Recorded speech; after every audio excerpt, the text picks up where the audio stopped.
दोस्तों जय मसीह। आप सभी का प्रभु यीशु मसीह के नाम में बहुत बहुत स्वागत है। 5 minutes Bible study with pastor Daniel Raj के इस प्रोग्राम में मैं आपका स्वागत करता हूं। और आज के विषय को रखने से पहले दोस्तों मैं आपको जल्दी से याद दिला दूं कि यूट्यूब चैनल अगर आपने अभी तक सब्सक्राइब नहीं किया है, आइकॉन बेल नहीं दबाया तो जल्दी से कर लें, मेरे पेज को लाइक कर लें ताकि वहाँ से लाइव जब मैं आता हूँ तो आप मुझसे जुड़ सकते हैं। मसीह मंथन बैठक व्हाट्सएप ग्रुप अगर आपने अभी तक ज्वाइन नहीं किया है दोस्तों तो जल्दी से कर लें, और इनमें से किसी एक नंबर पे कॉल लगाकर आप उन्हें रिक्वेस्ट कर सकते हैं कि वे आपको ग्रुप में जो है ज्वाइन करें। चलिए आज का विषय दोस्तों मैं रखने जा रहा हूँ। आज के विषय को आपको पहले समझना होगा। पहले मैं बता देता हूँ क्या है दान वरदान, फिर दूसरा परमेश्वर को समझने के लिए दानों यानी कि गिफ्ट्स की जरूरत है या वचनों की। मैं इसके ऊपर आज बात करने पर हूं। हमें वचन चाहिए या दान। मैं रिपीट करता हूं, हमें परमेश्वर का वचन चाहिए या दान। इसलिए मैंने लिखा है कि दान वरदान हमें चाहिए, परमेश्वर को समझने के लिए दानों की जरूरत है या वचनों की। इसके ऊपर मैं बात करने पर हूं ना। इसको देखिए, समझने से मेरा मतलब है परमेश्वर को पाना, उद्धार को पाना, पवित्र आत्मा पाना। क्योंकि कुछ लोग सिखा रहे हैं कि जब तक आपके पास में दान नहीं है तब तक आप परमेश्वर को नहीं पा सकते, उद्धार नहीं पा सकते, पवित्र आत्मा नहीं पा सकते। मैं इस कॉन्सेप्ट में आज बात करने पर हूं। मेरे साथ में बने रहिए, ध्यान से सुनिएगा। कुछ शिक्षाएं ऐसी हैं जो आजकल मसीह समाज में जो कहते हैं कि दान नहीं तो आपके पास में परमेश्वर नहीं, उद्धार नहीं और पवित्र आत्मा नहीं।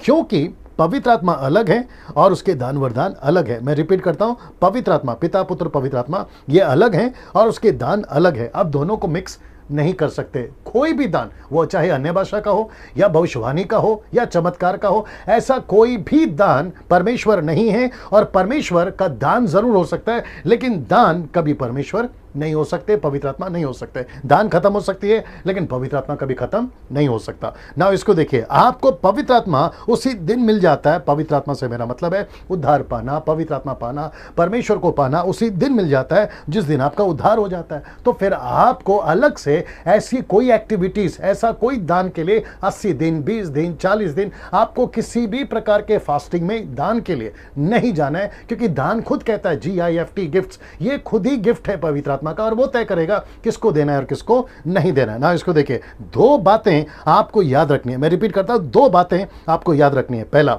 बड़े ध्यान से देखिएगा, पवित्र आत्मा का दान सबको नहीं मिलता। मैं रिपीट करता हूं कि पवित्र आत्मा का दान सबको नहीं मिलता। पहले इसको देख लीजिए, पहला कुरिन्थियों 12:8 में, क्योंकि एक को आत्मा के द्वारा बुद्धि की बातें, दूसरे को उसी आत्मा के द्वारा और किसी को उसी आत्मा से विश्वास का। तो इसका मतलब है यहां पे लिखना चाहिए सबको, यहां पे लिखना चाहिए सबको, यहां पे लिखना चाहिए सबको, लेकिन ऐसा नहीं है। लिखा है एक को, फिर लिखता है दूसरे को, फिर लिखता है किसी को। तो इसका मतलब है ये सबको दान नहीं मिलता। जैसे मैंने आपको ये अभी बताया, वैसे ही इंग्लिश में टू अनदर, टू सम ऐसा लिखा है ना। इसको देखिए, दूसरी बात जो आपको याद रखनी है, पवित्र आत्मा निर्णय लेगा। मैं रिपीट करता हूं कि पवित्र आत्मा निर्णय लेगा कि किसको कौन सा दान देना है। यह आप तय नहीं करोगे, यह पवित्र आत्मा तय करेगा। वचन आपको दिखा देता हूं, पहला कुरिन्थियों 12:11, परंतु यह सब प्रभावशाली कार्य वही एक आत्मा करवाता है और जिसे जो चाहता है वो बांट देता है। आप नहीं, पवित्र आत्मा जो चाहता है।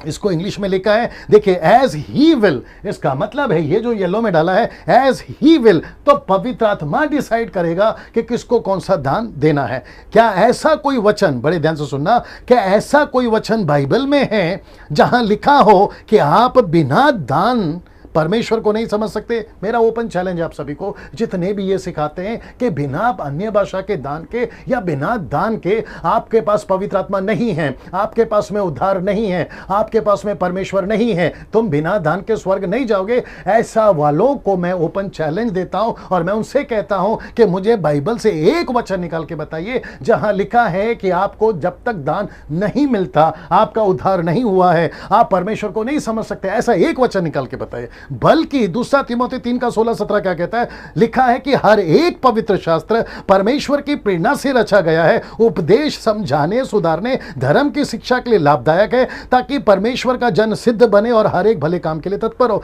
तो मुझे दान नहीं चाहिए, दान मिलता है, प्रेज गॉड, पवित्र आत्मा देता है, प्रेज गॉड, लेकिन मुझे पहले उसका वचन चाहिए। मैं जितना वचन पढ़ूंगा मैं उतना प्रभु में बढ़ूंगा, मैं जितना वचन में बना रहूंगा मैं उतना परमेश्वर को समझूंगा। ये मुझे नहीं समझ में आता कि लोग ये क्यों नहीं सिखाते ना। इसको देखिए, जो आपको याद रखना है, दान वरदान सिर्फ और सिर्फ सेवा से संबंधित ही दिया गया था। इसके अलावा इसका कोई दूसरा कनेक्शन है। दान वरदान का कनेक्शन ना तो उद्धार से है ना परमेश्वर से है, ना पवित्र आत्मा से है। दान का कनेक्शन सिर्फ सेवा से है, जैसे मैं आपको यहां पर बता चुका हूं। ये वाला, ये देखिए, सिर्फ सेवा से है। इसका कनेक्शन ना तो उद्धार से है, ना परमेश्वर से है, ना किसी और चीज से है। दोस्तों, मैं आपके बीच में आ रहा हूं, मैं वापस आपको बताता हूं, अगर ऐसी कोई शिक्षा देता है कि आपके पास में दान होना चाहिए तब जाके आपका उद्धार होगा, आपके पास में पवित्र आत्मा तभी आएगा जब आपके पास में अन्य भाषा का दान होगा, तो मैं आपको आज बताना चाहता हूं कि आपके पास में पहला वचन होना चाहिए।